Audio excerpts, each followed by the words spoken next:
Estamos con el módulo 3 de la certificación I900. En este caso estamos viendo lo que es análisis de texto, tokenización, TF y EDF y modelos semánticos, ¿no? A ver, primero, ¿qué vamos a ver en el módulo? En el módulo vamos a ver descomponer texto, que es la tokenización, normalización, stop words, enigrams, stemmings, limitación y post. Vamos a medir la relevancia también con frecuencia simple, términos frecuentes, inversa definición para distinguir tema general frente a términos discriminantes, clasificación y resumir con back of word, análisis de sentimiento y touch rank, ¿no? Entender el significado de los embeddings, similitud del coseno y operaciones vectoriales, ¿no? Primero rompemos el texto en piezas analizables, luego medimos frecuencia o similitud. Finalmente usamos esa señal para clasificar, extraer o resumir, ¿no? Las evoluciones del NLP, que es el procesamiento del lenguaje natural, las técnicas clasifican, cuentan palabras, las técnicas modernas representan palabras y oraciones como vectores para capturar el significado y contexto. Ahora, el procesamiento del lenguaje natural o NLP y análisis de texto. Convertir lenguaje libre en información útil. Dentro de la IA, el análisis de texto es un subconjunto del procesamiento del lenguaje natural. Permite extraer significados, estructura e información relevante desde texto no estructurado como tickets, contratos, reseñas o publicaciones sociales, ¿no? ¿Por qué importa? Las organizaciones usan estas técnicas para transformar grandes volúmenes de lenguaje humano en señales accionables para atención del cliente, ¿no? Cumplimiento, operaciones, ventas y conocimiento corporativo. La dificultad central que los computadores no entienden el lenguaje de forma nativa. Todo el trabajo del procesamiento del lenguaje natural, NLP, consiste en encontrar una representación útil a ese significado. Tenemos técnicas como detección de idioma, identifica el idioma o mezcla de idiomas como primer paso en el pipeline, término claves, encuentra palabras o frases importantes para entender de qué se trata un texto, detecta personas, lugares y organizaciones, fechas y otros nombres propios, ¿no? PI encuentra y elimina nombres, teléfonos, direcciones y otros datos sensibles que se puedan encontrar. Clasificación, que categoriza textos entre spam y no spam, legal o no legal, soporte de ventas, etcétera. Sentimiento y resumen, mide el tono emocional y reduce documentos conservando sus puntos clave, ¿no? Eso es lo que analiza el procesamiento del lenguaje natural y el análisis del texto. Tokenización. El primer paso es dividir el corpus en token. Ya lo vimos en la sesión pasada, el tema de la tokenización. Para analizar el texto, primero lo convertimos en unidades manejables. Podemos pensar en tokens como palabras, subpalabras o combinaciones de palabras y signos de puntuación, ¿no? Por ejemplo, acá, we chose to go to the moon. Nosotros elegimos ir a la luna, ¿no? Acá tenemos we chose to go to the moon. Lo hemos separado en tokens, que en este caso está teniendo un número de orden de los tokens, ¿no? Asignar IDs discretos permite contar ocurrencias y usar el texto como entrada para algoritmos estadísticos y modelos de Machine Learning. Aquí tenemos el preprocesamiento, que suele acompañar a la tokenización. Tenemos la técnica de normalización, que es que pasa minúsculas y quita la puntuación cuando solo importa la frecuencia. Stop words, que excluye palabras como por ejemplo h, it, para destacar términos con más señal, ¿no? Los términos innecesarios. Acá tenemos los enegramas también, que captura secuencias como Artificial Intelligence o Natural Language Processing. Tenemos el stemming, que recorta terminaciones para unificar variantes como powering, powered, powerful, ¿no? Power, que es de la terminación. Lemmatching, que reduce la forma válida de diccionario, por ejemplo, running, ¿qué es running? Run, es el término clave. Postaging, etiqueta sustantivos, verbos y adjetivos usando reglas lingüísticas y contexto. Ahora, análisis estadístico, frecuencia. En este caso, acá cuando hablamos del TF y IDF, TF es term frequency, o sea, término frecuente. IDF es inverse document frecuencia, o sea, la frecuencia de documento inverso. Entonces, ¿qué quiere decir el TF? Dice que aparece mucho, o sea, en un documento, ¿cuántas veces aparece un determinado término? TF. ¿Qué distingue un documento, no? Por ejemplo, ¿cuántas veces aparece en todos los documentos? Es el IDF. Mientras que en el TF te lo cuenta en el mismo documento qué palabra resalta más, en el IDF busca qué palabra se repite en todos los documentos, ¿no? La frecuencia simple sirve para, o sea, la frecuencia del TF, para detectar temas dominantes en un único documento, es lo que me sea el TF.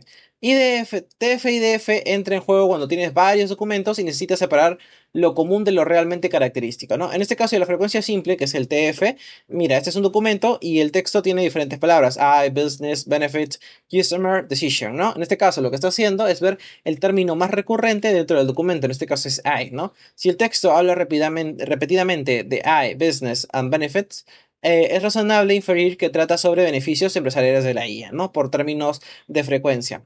Y aquí hay una fórmula conceptual de frecuencia del término T en el documento D, ¿no? En este caso, una palabra recibe más peso cuando aparece mucho en un documento, pero poco en el resto. Aquí está haciendo ya la del IDF, porque está viendo los demás documentos. Mientras el TF es para un único documento, el IDF lo analiza en todos los documentos. Es la técnica de la frecuencia, ¿no? Del TF-DF.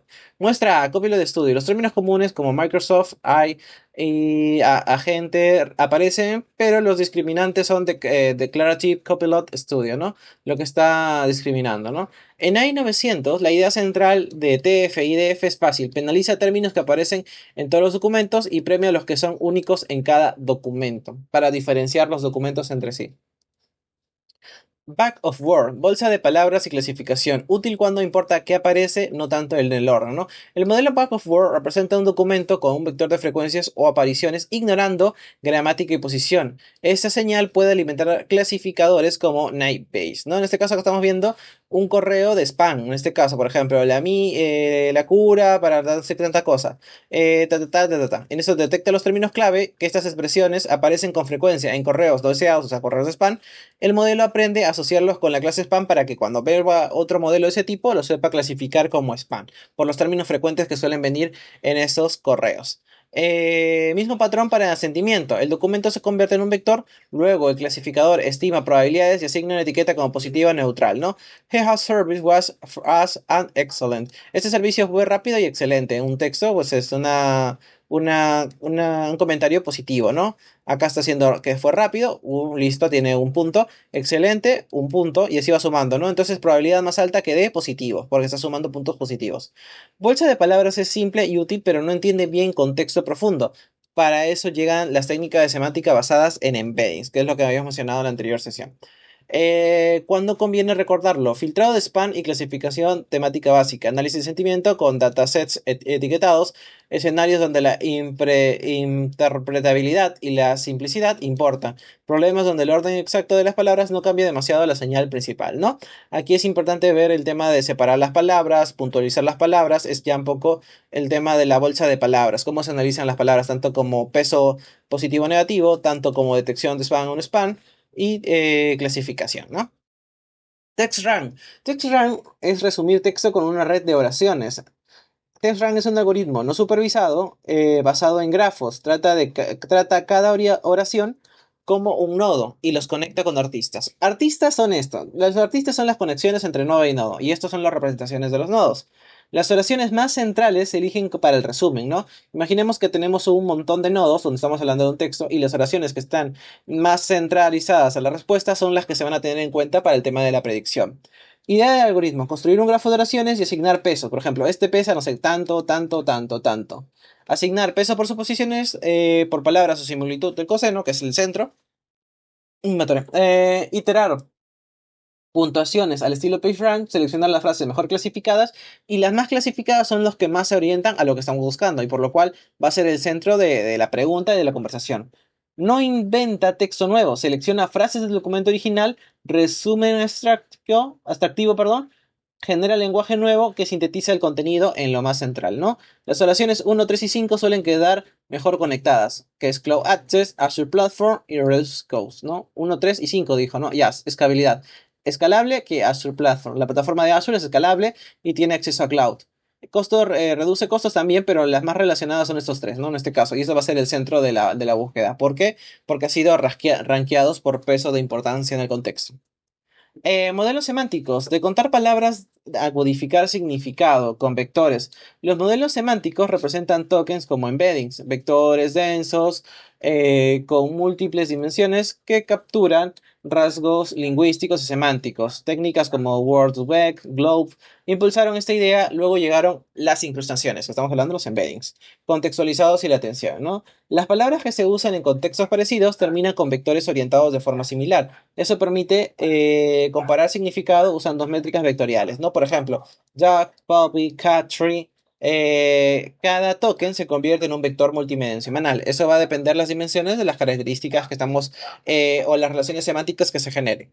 El contexto, la atención ajusta el vector según los tokens cercanos y comparar clasificación resumen. Para el tema de que los tokens cercanos tenemos, por ejemplo, este ejemplo, ¿no? De referencia de acá. Y aquí estamos hablando, por ejemplo, si mi pregunta es, escribe una receta de pollo, yo voy clasificando por rank las palabras más importantes y, por ejemplo, acá pollo, lo tengo acá, cocina, lo tengo acá, receta, lo tengo acá, y aquí estamos viendo que los nodos más cercanos son los que tienen más relevancia, ¿no? Por ejemplo, pollo puede ser parte de ingredientes, ingredientes puede ser parte de receta, entonces tienen esa similitud. Pero si yo aquí de la nada metiera, por ejemplo, algo que se llame acá bicicleta, entonces tiene sentido de que su referencia, o sea, su nodo, esté más alejada de lo, por ejemplo, bicicleta, y ya con un valor un poco más diferente, ¿no? Pues un solo 0.50, que está alejado de los que nosotros ya conocemos en este ejemplo de acá, ¿no?